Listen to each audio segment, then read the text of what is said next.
செய்கிற சில காரியங்கள்னால பிரச்சனைல இருக்கலாம். ஆனா கடவுள் காரணரே கிடையாது. கடவுள் நல்லவரா இருக்கார். அதெல்லாம் சொல்லுவோமா, கர்த்தர் நல்லவர். ஆமா, இங்க பாக்குறீங்க, அவன் பண்ணது எதுவுமே சரியில்லை ஆபிரகாம். ஆனா கடவுள் அவனை ஐஸ்வர்யவானாக்கி சீமானாக்க என்ன பண்றாருன்னா மாற்றுகிறார். 13 பாருங்க, 13:7 பாருங்க. ஆபிரகாமுடைய மந்தை மேய்ப்பருக்கும் லோத்துடைய மந்தை மேய்ப்பருக்கும் வாக்குவாதம் உண்டாயிற்று. அக்காலத்தில் கானானை பெர்சியா தேசத்துக்கு குடிந்தார்கள். இப்போ ஃபர்ஸ்ட் பண்ணது சொன்ன பேச்சு கேட்கல, அடுத்து பொய் சொல்லியாச்சு. ஆண்டவர் ஆசீர்வதிச்சிட்டாரு. இப்ப ஆசீர்வதிச்சது ஆபிரகாமை மட்டும் ஆசீர்வதிக்கலாம், கூட பாருங்க லோத்து. கடவுள் என்ன சொன்னார்? ஆபிரகாமே நீ வா, நான் உன்னை ஆசீர்வதிப்பேன்.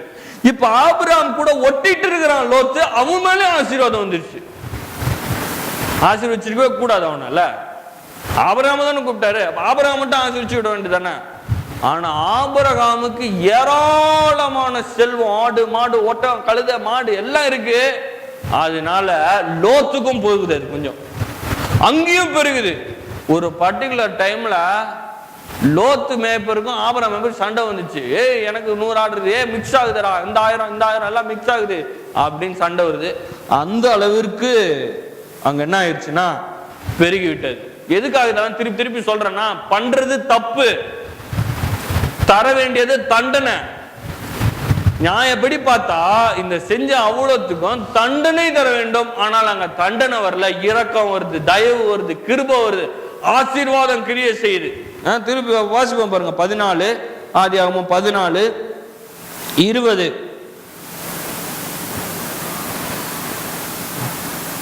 18 19 20 இதெல்லாம் வாசித்தீங்கன்னா இங்க போட்டிருக்குது. 20 21 இதெல்லாம் லோத்த சோதோம் கொமோரால இருக்கும்போது புடிச்சிட்டு போயிடுறாங்க அந்த ஊரே, இன்னொரு ராஜா. ஆபிரகாம் 300 பேர்கிட்ட வேலைக்காரங்க வச்சு போயிருக்கா பாருங்க. அவங்கள வச்சு ராஜாக்களை போய் சண்டை போட்டு முறி அடிச்சு வெள்ளி பொண்ணு எல்லாத்தையும் கொண்டு என்ன பண்றாருன்னா திரும்ப செய்கிறார்.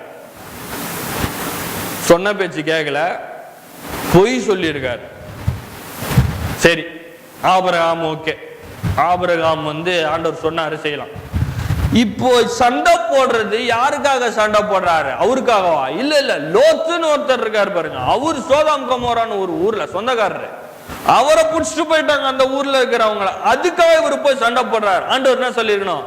ஆபிரகாமே, நான் உங்ககிட்ட அன்னைக்கே சொன்னேன் எவனையும் கூட்டு வராதன்னு, நீ கூட்டு வந்துட்டேன், இப்ப அவனை புடிச்சிட்டு போயிட்டான், விட்டுரு, சாப்டர் க்ளோஸ். அப்படி சொல்ல ஆபிரகாம் கூட போறான், கடவுள் அவன் கூட இருக்கிறார். 300 பேரை வச்சு ராஜாக்களை, 300 வீட்டுல வேலை பார்க்கிற வேலைக்காரங்களை வச்சு ராஜாக்களுக்கு எதிராக சண்டை போட்டு அவ்வளவு பெரிய வீழ்த்தி வெள்ளி பொண்ணு எல்லாத்தையும் கொண்டு வந்து நிக்கிறான். ராஜாவை பிரமிச்சு போய் நிக்கிறான். சோதோம் ராஜாவை சொல்றான், எல்லாத்தையும் வச்சுக்கோ, நீயே வச்சுக்கோ. அப்ப பாருங்க, கடவுளுடைய தயவு, அவருடைய அன்பு எதுவுமே நீங்க செய்யறத வச்சு கிடையாது.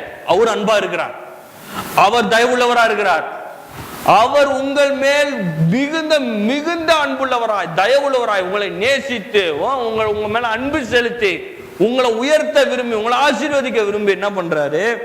எல்லாவற்றையும் செய்ய விரும்புகிறார். திரும்பவும் பாருங்க, சங்கீதம் 15 ஆதியாகமம் 15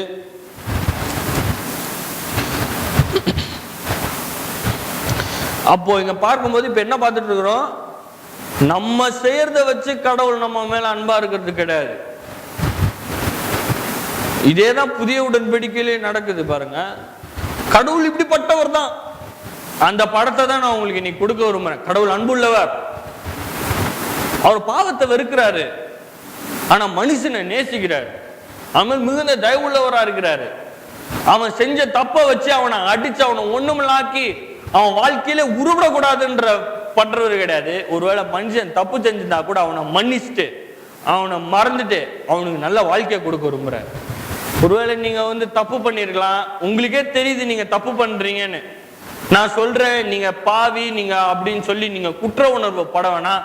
நீங்க கடவுளுடைய பிள்ளையா இருக்கிறீங்க, உங்களை ஆண்டவர் நேசிக்கிறார், உங்களை உயர்த்த விரும்புறார், உங்களை ஆசீர்வதிக்க விரும்புறாரு. இப்ப இருக்கிற நிலைமையை பார்க்கலாம் 1000 மடங்கு உங்களை பெருக விரும்புறாரு. நீங்க கீழே இருக்கக்கூடாது, மேல இருக்கணும், வாழா இருக்கக்கூடாது, தலையா இருக்கணும், நல்லா இருக்கணும் இந்த பூமியில. நீங்க இதெல்லாம் கடவுள் விரும்புறாரு பாருங்க. ஆனா நான் செய்ய வேண்டிய சில காரியங்கள் இருக்குது, இதை நம்பணும். கடவுள் என் மேல கோபமா இல்ல, என் மேல அன்பா இருக்கிறார். எல்லாம் சொல்லுவோமா, தேவன் என் மேல அன்பா இருக்கிறார். திருப்பி சொல்லுவோமா, தேவன் என் மேல அன்பா இருக்கிறார். எந்த ஒரு காரணத்திலும் எந்த ஒரு காலகட்டத்திலும் கடவுள் உங்க மேல கோபமா இல்லை. எந்த சூழ்நிலையும் கடவுள் உங்க மேல கோபப்பட போறது கிடையாது. ஏன்னா எல்லா கோபத்தையும் இயேசுவின் மேல சுமத்திட்டாரு. உங்க மேல ஒரு நாளும், நீங்க வாழ்ற இந்த பூமியில வாழ்ற ஒரு நாளும் கடவுள் உங்க மேல கோபப்பட மாட்டார். உங்களை சபிக்க மாட்டாரு. நீங்க உருவிடாம போகணும்னு நினைக்கவே மாட்டாரு. நீங்க நல்லா இருக்கணும், இன்னைக்கு இருக்கிறத விட நாளைக்கு நல்லா இருக்கணும்.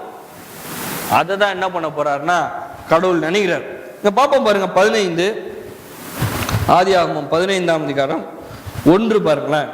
இந்த காரியங்கள் நடந்த பின்பு கர்த்தருடைய வார்த்தை ஆபிரகாமுக்கு தரிசனத்தில் உண்டாகி, அவர் ஆபிரகாமே, நீ பயப்படாதே, நான் உனக்கு கேடகவும் உன் மகா பெரிய பலனுமாய் இருக்கிறேன் என்றார்.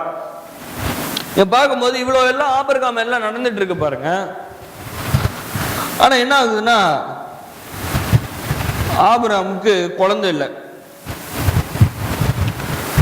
இந்த புதிய உடன்படிக்கையின் சாராம்சம் இங்கே ஆரம்பிச்சிருது. இப்படிதான் தேவன் இருக்கிறார்.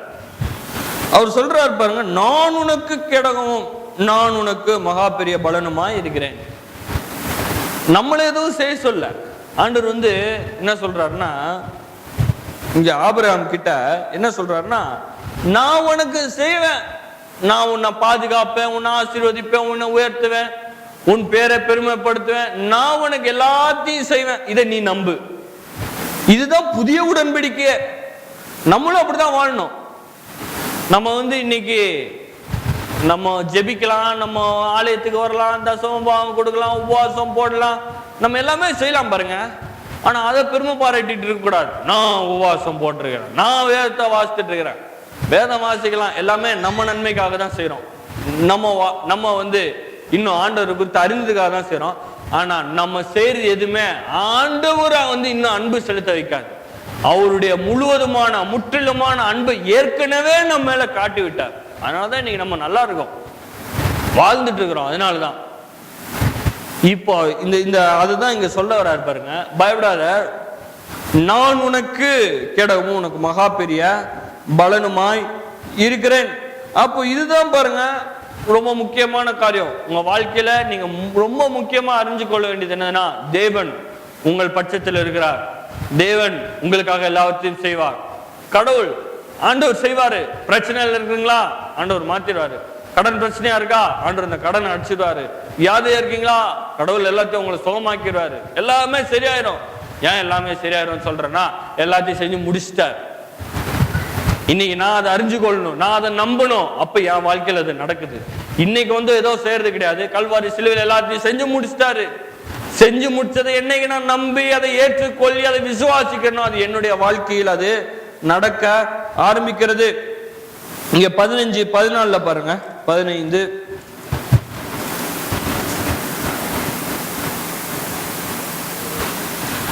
வரிசை ஆண்டவர் பேசிட்டே வர்றாரு பாருங்க. 5 பார்க்கும்போது, அவர் அவனை வெளியே அழைத்து, நீ வானத்தை அண்ணாந்து பார், நட்சத்திரங்களை என்ன உன்னாலே கூடுமானால் அவைகளை என்ன என்று சொல்லி, பின்பு அவனை நோக்கி, உன் சந்ததி இவனவா இருக்கும் என்றார். ஒரு பையன் கூட கிடையாது. ஆனா அவர் செய்ய போறதெல்லாம் கடவுள் சொல்லிட்டே இருக்கிறார். நான் அப்படி செய்ய போறேன், வானத்தை அண்ணாந்து பார், நட்சத்திரத்தை எண்ணி பார், அந்த மாதிரி உன் சந்ததி இருக்கணும், மணலை பார், மணலை தனியா அவன் சந்ததியை பெருக பண்ணுவேன். அவர் நிறைய பேர் நினைச்சுக்கிற மாதிரி மதம் தான் மாற்றி சொல்லி கொடுத்துருச்சு பாருங்க நம்மளுக்கு. நீ 7 வெள்ளிக்கிழமை உபவாசம் போடு, 2 நாள் வாரத்துல தண்ணி குடிக்காம உட்காரு, நெடுமுட்டி கால நெல்லு, அதெல்லாம் இங்க சொல்லவே இல்லை. இங்க எங்கேயாவது பாத்தீங்களா சொல்லுங்க? இங்க எங்கேயாவது போட்டிருக்காரா? ஆபிரகாமுக்கு சொல்றாரு, குமாரன் இல்ல ஆண்டவர், நீ செய்யறதெல்லாம் சொல்றேன் பாரு, நல்லா கேட்டு, காலங்காத்தால எந்திரிக்கணும், எந்திரிச்சு இப்படி நீ செய்யணும், அப்படி நெடுமுட்டி காலில் நிக்கணும், உபவாசம் போடணும், அதை பண்ணும். இதெல்லாம் மதம் சொல்லி கொடுத்தது பாருங்க. கடவுள் நம்மள அதெல்லாம் சொல்ல, கடவுள் சொல்றாரு, நான் உன்னை ஆசீர்வதிக்கிறேன், அதை நீ நம்பு, அவள்தான் சொல்றாரு. மணல தன்னையாய், நட்சத்திரங்கள் தன்னையாய் உன்னை நான் பெருக பண்ண போகிறேன், உன் சந்ததியவே ஆசீர்வதிச்சு உயர்த்த போறேன், இதை நீ நம்பு, அதான் சொல்றாரு. வாசிப்போம் பாருங்க. 14 வாசிக்கும் பாருங்களேன். இவர்கள் சேவிக்கும் ஜாதிகளை நான் நியாயம் தீர்ப்பேன், பின்பு மிகுந்த பொருட்களுடனே புறப்பட்டு வருவார். கடைசி கொண்டு போயிட்டார் எங்க? ஆபிரகாம்ல ஆரம்பிச்சு ஈசாக்கு, யாக்கோபு, யோசேப்பு, இஸ்ரவேல் ஜனங்கள், அவர்கள் எகிப்துக்கு போய் அவங்க எகிப்துல இருந்து வெளியே வர்ற வரைக்கும் எத்தனையோ நூற்றுக்கணக்கான வருஷம் அங்க வரைக்கும் நான் என்ன செய்ய போறேன்னு என்ன பண்றாரு சொல்றாரு. என்ன சொல்றாரு? குறையவே கிடையாது. இங்க பாருங்க, மிகுந்த பொருட்களுடனே புறப்பட்டு வருவார்கள். கஷ்டப்பட மாட்டாங்க, ஏழ்மையில இருக்க மாட்டாங்க, தரித்திரத்துல இருக்க மாட்டாங்க. அது என் சித்தமே கிடையாது.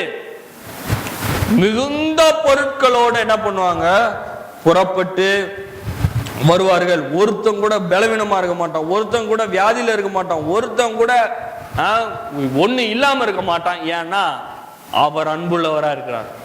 இவங்க எதுவும் செய்யல, இவங்க எதுவுமே செய்யவும் வேணாம். ஆனா ஆண்டவர் மிகுந்த அன்புள்ளவரா என்ன பண்றாருன்னா இது எல்லாத்தையும் என்ன பண்றாரு, செய்கிறார். திருப்பவும் பாருங்க, யாத்ராகமம் 19, யாத்ராகமம் 19.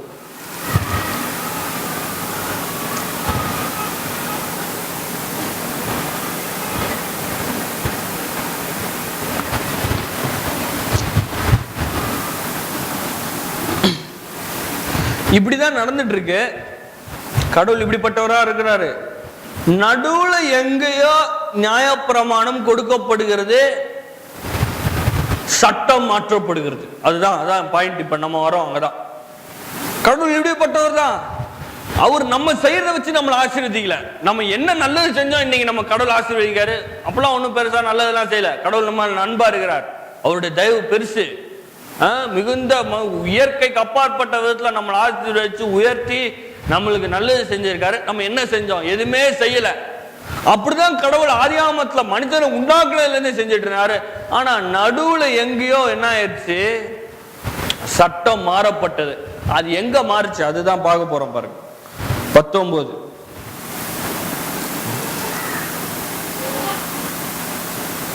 8 பார்க்கும்போது, மோசே வந்து ஜனங்களின் மூப்பரை அழைப்பித்து கர்த்தர் தனக்கு கற்பித்த வார்த்தைகளை எல்லாம் அவர்களுக்கு முன்பாக சொன்னான். அதற்கு ஜனங்கள் எல்லாரும் ஏகமாய் கர்த்தர் சொன்னவைகளை எல்லாம் செய்வோம் என்று பிரதியுத்தரம் சொன்னார்கள். இங்கதான் சட்டம் மாறி இருக்கு. எபிரேய மொழியில பார்க்கும்போது இந்த வார்த்தை இருக்குது